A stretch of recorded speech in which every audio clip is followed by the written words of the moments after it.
ഡോ, താൻ ഈ നിൽക്കുന്ന മുറിയുടെ പ്രാധാന്യം എന്താണെന്ന് പറയുന്നത് തനിക്ക് വല്ല വിവരമുണ്ടോടോ?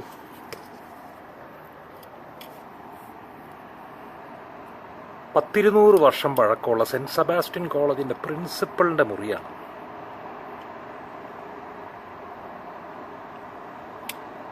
ഈ കോളേജിൽ ഒരു വിദ്യാർത്ഥിയായി പഠിച്ച് ഇവിടെ തന്നെ ഡിഗ്രിയും പോസ്റ്റ് ഗ്രാജുവേഷനൊക്കെ കഴിഞ്ഞ് ലോകമൊക്കെ ഒന്ന് ചുറ്റി പഠിച്ച് കുറേ അനുഭവങ്ങളൊക്കെ കഴിഞ്ഞതിന് ശേഷമാണോ ഞാൻ ഈ മുറിയിൽ പ്രിൻസിപ്പളെന്നും പറഞ്ഞുകൊണ്ട് ഇവിടെ ഇരിക്കുന്നത്. അത് ഞാൻ പറയാൻ ഒരു കാരണമുണ്ട്. തനിക്ക് ഈ മുറിയുടെ ഒരു ഇതൊന്ന് മനസ്സിലാക്കാൻ വേണ്ടി പറഞ്ഞതേ ഉള്ളൂ. ചിലപ്പോൾ അതൊക്കെ മറന്നുപോയില്ല.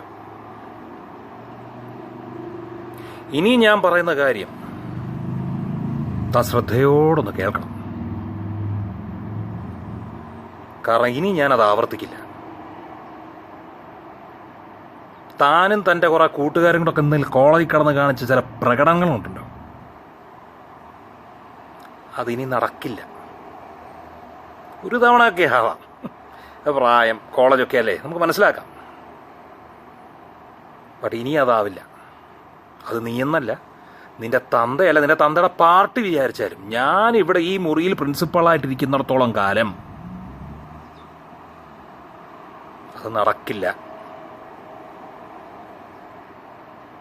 അപ്പോ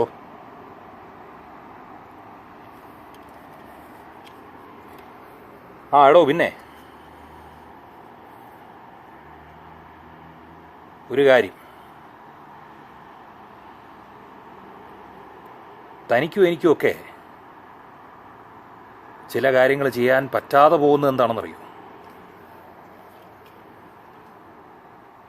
ഈഗോ. അത് താനൊന്ന് മാറ്റിവെച്ചാൽ സെൻറ്റ് സെബാസ്റ്റ്യൻ കോളേജിൽ നല്ല അന്തസ്സായിട്ട് തനിക്ക് ഷൈൻ ചെയ്യാനും നമുക്ക് രണ്ടുപേർക്കും ബഡ്ഡീസായിട്ട് കഴിയാനൊക്കെ ഒരുപാട് അവസരങ്ങളുണ്ടാവും. അതായിരിക്കും മോനെ അലക്സ് നിനക്ക് നല്ലത്. ഓ,